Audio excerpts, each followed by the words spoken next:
आम्ही ED CBI वापरायची गरजच नाही. आम्हाला ना ईडीची गरज आहे सरकार पाडायला, ना सीबीआयची गरज आहे. या देशातला, राज्यातला जो इमानदार, लोकशाहीवर विश्वास ठेवणारा मायबाप मतदार जनता आहे ना, तीच ह्यांना घरी. त्यामुळे दुर्दैव आहे की भारतीय जनता पक्ष म्हणजे हा 2.0 आहे. भारतीय जनता पक्ष ओरिजिनल भारतीय जनता पक्ष असा नव्हता. भारतीय जनता पक्ष अनेक वर्ष, तुम्हाला आश्चर्य वाटेल पण मी त्यांचं एवढ्यासाठीच कौतुक करीन की एक अतिशय सुसंस्कृत पक्ष. मी अनेक वर्ष त्यांच्या सगळ्या मोठ्या नेत्यांची भाषणं पार्लमेंटमध्ये मी ऐकलेली आहे.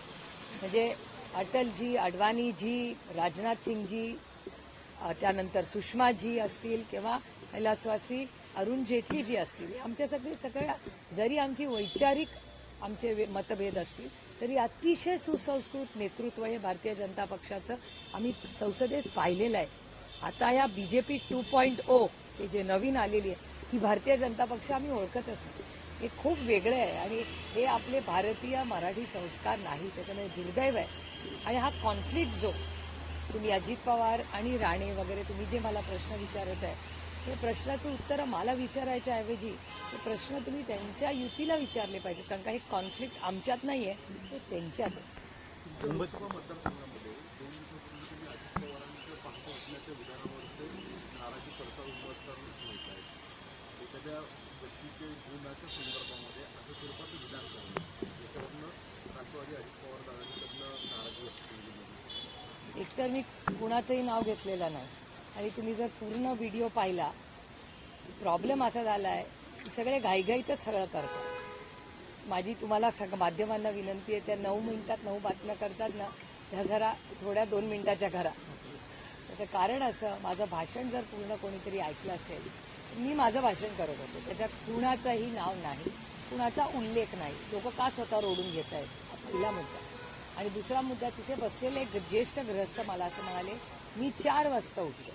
मी म्हणलं तो माझा प्रॉब्लेम नाही हो, तुमच्या बायकोला उठावं लागत असेल तुम्हाला चहा द्यायला. तो ना लाईट नोट. मी कोणाचं नाव घेतलं का नाही, मी कुणावर टीका कधी केली का नाही, मी कधीच वैयक्तिक टीका करत नाही. Let's go by data. मी पॉलिसीवर बोलते. आणि अजित पवारांचा जो गट आहे त्यांनी स्वतःवर का ओढून घ्यावं ते. सगळेच लवकर उठताना, तुम्ही पण लवकर उठत असाल, कशानं मी तुमच्याबद्दल बोलत नाही.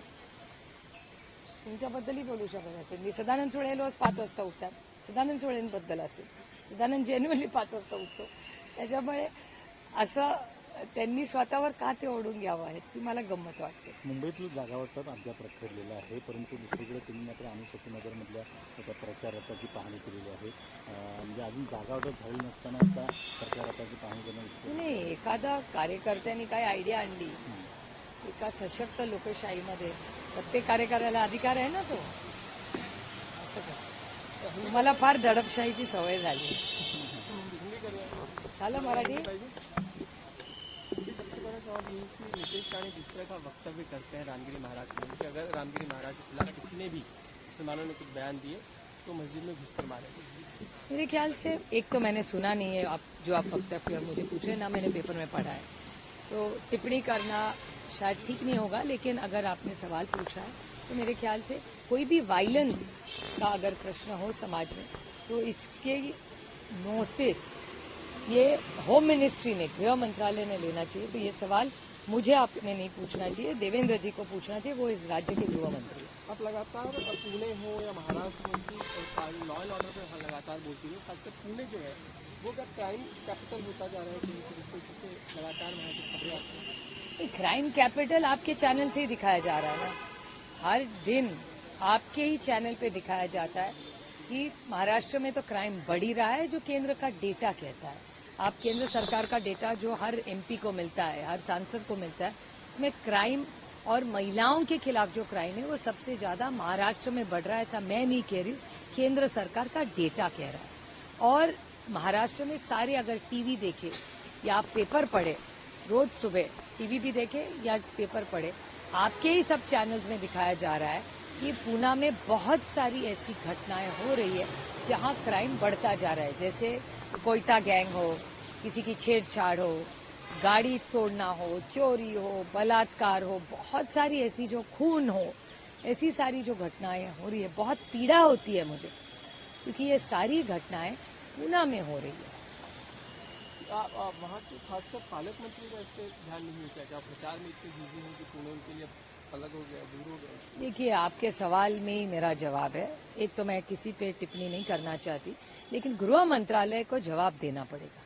गृह मंत्री जवाब दे कि पूना में जो क्राइम बढ़ा जा रहा है उसमें आपका ध्यान क्यों नहीं? और सिर्फ पूना में नहीं, महाराष्ट्र में क्राइम बढ़ा जा रहा है। आता है जिस तरीके से हम देख रहे हैं चुनाव नजदीक आ रहा है, लेकिन अभी दोनों ही बड़े गठबंधनों में सीट शेयरिंग को लेकर के तनाव बना हुआ है। बीजेपी की तरफ से कल कहा गया कि अगले 10 दिनों में उनका मामला निपट जाएगा सीट शेयरिंग का। एनडीए की क्या तैयारी है, कब तक सीट शेयरिंग? एक तो मैं स्पष्ट कर दूं आपको, हमारे यहाँ कोई तनाव नहीं है। हमारे यहाँ बिल्कुल तनाव कहीं भी नहीं है। बहुत अच्छी तरह से चर्चाएं होती है और एक सशक्त लोकतंत्र में चर्चा तो होनी चाहिए।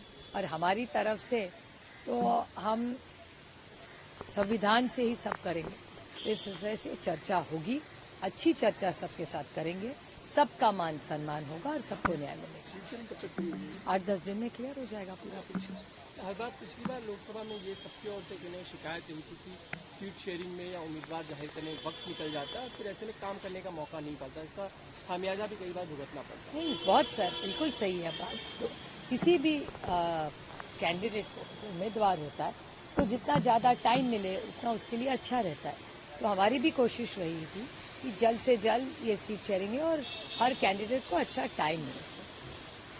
मैम, जिस तरीके से देवेंद्र फडणवीस ने कल नेहरू जी का उदाहरण दिया था और कहा था कि शिवाजी महाराज के ऊपर किस तरह की टिप्पणी उन्होंने की थी, आज संजय राउत ने उसका जवाब देते हुए कहा है कि पता है मुझे पूरा सही है डिस्कवरी ऑफ इंडिया के बारे में। उस इतनी पुरानी बातों को इतिहास से निकालना और उस पर टीका टिप्पणी करना आप सही है? क्योंकि देवेंद्र जी के पास एजेंडा भी नहीं है ना। देवेंद्र जी ने माफी मांगी क्या? माफी मांगी मोदी जी ने मांगी, लेकिन मोदी जी के माफी के बारे में पवार साहब कल बोल चुके हैं ऑलरेडी। और मेरे ख्याल से अजीत पवार जी ने माफी मांगी, सीएम ने माफी मांगी। देवेंद्र जी का कोई बयान मुझे सुनने को नहीं आया। और देवेंद्र जी का कोई बयान जो भी आया वो मेरे ख्याल से कुछ और ही बोले। अभी मुझे याद नहीं क्या बोले वो, सूरत लुटाने के बारे में बोले। उन्होंने कुछ जो कॉन्ट्रैक्टर का क्या करेंगे इसकी इंक्वायरी, क्योंकि वो भी गृह मंत्री है इस राज्य के। लेकिन मेरे ख्याल से इस केस में उन्होंने तो कुछ और, उनका हमेशा काउंटर अटैक होता है। वो मंत्री है और मेरी भी उनसे बहुत अपेक्षा है, क्योंकि एक युवा है, इस राज्य के मुख्यमंत्री होना रहे। उनके पार्टी को बहुत बार लगता है कि वो उन्होंने ही मुख्यमंत्री होना चाहिए था। उनके भी एक मंत्री ने कहा था, 10 दिन पहले की बात है या 15 दिन, आप ही के चैनल पे मैंने देखा था कि लाडली योजना चालू रहेगी अगर देवेंद्र जी मुख्यमंत्री बनेंगे। मैं नहीं कह रही हूँ, आपके चैनल पे भारतीय जनता पार्टी के नेता ने ही कहा था। तो मेरे ख्याल से आज जो मेरी देवेंद्र जी से बहुत सारी अपेक्षा थी और मुझे दुख हुआ कि देवेंद्र जी आजकल जब टीवी पे आते हैं तो सवाल का जवाब नहीं देते, कहीं इतिहास में कुछ और ही रेफरेंस दे देते। और जो सरकार होती है उसको जवाब देना चाहिए, इसी तो सरकार में है।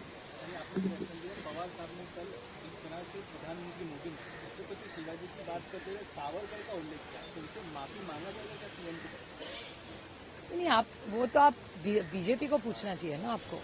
वो माफी है, वो दुख की बात है, वो ट्रांजैक्शन नहीं है कि आपने एक साइड से मैंने आपको माफी मांगी फिर आपने मुझे माफी। ऐसा नहीं होता है। ये हमारे आस्था और श्रद्धा का विषय है। छत्रपति शिवाजी महाराज हमारी श्रद्धा है, हमारी आस्था है, हमारे भगवान के रूप में है वो, इसलिए वो हमारे आस्था का विषय है। इसीलिए उसको किसी ने भी हल्के न ले लीजिए, ऐसी मेरी विनम्र विनंती है सारों से। और जिस तरह से भारतीय जनता पार्टी के नेता और उनके गठबंधन के इस राज्य के जो शिक्षा मंत्री है, उन्होंने जिस तरह से इसका मजाक उड़ाया है, ये बहुत दुख की बात है और बहुत चिंता की बात है कि कितना हल्के में ये सरकार लेती है। प्रॉब्लम ऐसा है, पैसा और पावर, उनको लगता है उससे सब खरीदा जा सकता है। 50 खोके एकदम होके 10 लोग 40 लोग खरीदे होंगे। इस देश का, इस राज्य का हर आदमी बिकाऊ नहीं है, वो ईमानदार है। सर, मैं फिर से एक बार रामगिरी महाराज के मुद्दे पे आऊंगा। जिस तरीके से राजनीतिक हलकों में उनके बयान को समर्थन किया जा रहा है, विरोध किया जा रहा है, कल नीतीश राणा के खिलाफ 2 FIR दर्ज हो गई हैं। क्या आपको लगता है कि FIR दर्ज करना पर्याप्त होगा? ये सवाल देखो, मुझे नीतीश राणे जी को मैं फॉलो नहीं करती, तो मुझे पता नहीं उन्होंने क्या कहा है या क्या नहीं कहा है। तो मुझे नहीं पता, ना मेरे पेपर में देखा है, ना टीवी पे देखा है, ना ट्विटर में मुझे कुछ पता है। ये सारे सवाल जो हिंसा के हैं आपने देवेंद्र फडणवीस जी को पूछने चाहिए, क्योंकि इस राज्य के गृह मंत्री वो है। जो भी वायलेंस क्रिएट करेगा तो उसका जवाब और अकाउंटेबिलिटी तो गृह मंत्रालय ने देनी चाहिए ना। तो एक देवेंद्र फडणवीस जी का एक ट्वीट है, पोस्ट ऐसे है कि कांग्रेस पार्टी ने महाविकास आघाड़ी में कभी भी छत्रपति शिवाजी महाराज का सम्मान नहीं किया। पंडित नेहरू का, इंदिरा गांधी का एक भी लाल किले का भाषण नहीं है जिसमें छत्रपति शिवाजी महाराज का उल्लेख हो। मध्य प्रदेश में कांग्रेस सरकार ने छत्रपति शिवाजी महाराज का पुतला हटा दिया है। क्या इसी को वो माफ़ी मांगेंगे? कांग्रेस ने जो गलत इतिहास पढ़ाया उसकी माफ़ी वो मांगेंगे? एनडीए और कांग्रेस को इन सब बातों को की माफ़ी मांगनी चाहिए। पोस्ट पर प्रॉब्लम है देवेंद्र जी का। देवेंद्र जी छुप रहे। He is becoming a prisoner of the past and history. वो वास्तव में ही नहीं रह रहे। ये दुख की चीज है। महाराष्ट्र में क्राइम बढ़े जा रहा है।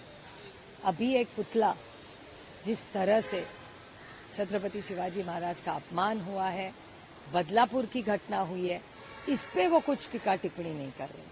70 साल पहले जो हुआ उसकी माफी मांगी गई, क्लैरिफिकेशन आया गया, सब पे वो बोल चुके। लेकिन आज जो हो रहा है, मुझसे, मेरी देवेंद्र जी से उम्मीद न थी। मुझे लगता था he will lead from the front. वो बड़े नेता है और आगे आके बोलेंगे ठीक है, गलती हो गई, मैं सुधारूंगा, ऐसी मेरी अपेक्षा थी। लेकिन बहुत दुख की बात है कि वो इतिहास के पीछे छुप रहे हैं और जो वास्तव इस राज्य का है उसकी जिम्मेदारी नहीं है। He has failed us as a home minister of Maharashtra. तो आपको लगता है कि महायुति में जो कुछ फिलहाल की जो स्थिति है उसमें सब कुछ ठीक है ऐसा लग नहीं रहा? क्योंकि एक और तानाजी सावंत का वक्तव्य, फिर उनकी गणेश हाटी बीजेपी का वक्तव्य और फिर राष्ट्रवादी कांग्रेस की भी कई कार्यकर्ता नाराजगी। महायुति में सब कुछ ठीक है आपको लग रहा है? वो उनका अंतर्गत कॉन्फ्लिक्ट है ना। अगर उनके बीजेपी के दो दोस्त नहीं एक दूसरे को देख पा रहे, बात करने पा रहे, सरकार कैसे चलाएंगे? लेकिन ये उनका अंतर्गत, ये मुझे पूछने के अलावा आपने ये सवाल बीजेपी को पूछना चाहिए। तो इसके अलावा कोई खासकर असदुद्दीन ओवैसी कहते हैं कि वक्फ बोर्ड की जमीनों का मामला है, जानबूझकर आप ये ला रहे हैं, जबकि वक्फ बोर्ड में आप दो गैर मुस्लिमों को शामिल करना चाहते हैं। क्या ये आप ऐसी बात आप जो मंदिरें हैं तो उनके मामले में करेंगे? तो मेरे ख्याल से हमारी सबकी पार्लियामेंट में कोशिश थी कि वक्फ बोर्ड का बिल पास न हो, और हमारी कोशिश रही और हमें उसमें यश भी आया कि एक सिलेक्ट ये ज्वाइंट पार्लियामेंट्री जेपीसी हो। तो जब तक ये जेपीसी की चर्चा सारी पूरी खत्म न हो, मेरे ख्याल से इसमें बोलना गलत होगा। जो ज्वाइंट पार्लियामेंट्री कमेटी की रिपोर्ट आएगी उससे ज़्यादा पता चलेगा कि एग्जैक्टली क्या हो रहा है उस कमेटी में। देवबंद के अरशद नदवी कहते हैं कि कहीं ना कहीं वक्फ की जमीनें हड़पने के लिए सारा कुछ किया जा रहा है। मेरे ख्याल से ये ज्वाइंट पार्लियामेंट्री कमेटी जेपीसी की पूरी रिपोर्ट का चर्चा हो, और मेरे ख्याल से हर स्टेक होल्डर, मेरी मांग जेपीसी की क्यों थी, क्योंकि मेरी कोशिश थी कि हर स्टेक होल्डर का सुना जाए और उसके बाद ही कुछ निर्णय लिया जाए। असदुद्दीन ओवैसी का एक बयान है कि वीडियो रिकॉर्डिंग की जाती है गौरक्षकों की, और जो मारा जाता है मुसलमानों को, जिसका उसको वीडियो रिकॉर्डिंग पोस्ट की जाती है। तरीके से कहीं वो भी चैलेंज करते हैं, अगर इतना ही दम है तो अकेले में आए, हमसे मिले, हमसे बात हमसे 1-on-1 करें। ये होम मिनिस्ट्री का फेलियर है ना। जिस राज्य में ये देश संविधान से चलता है, अदृश्य शक्ति की मनमानी से नहीं, तो ये सारी जो घटनाएं हो रही है वो संविधान के हक के खिलाफ है। इस देश में कोई भी हो, संविधान ने उसको समानता का हक, भारत रत्न डॉक्टर बाबा साहेब अम्बेडकर ने संविधान में उसको दिया है। तो ये संविधान के खिलाफ तो है ही, और आप देख रहे हैं हर जो एक्शन होता है वो संविधान के खिलाफ ही इनका होता है।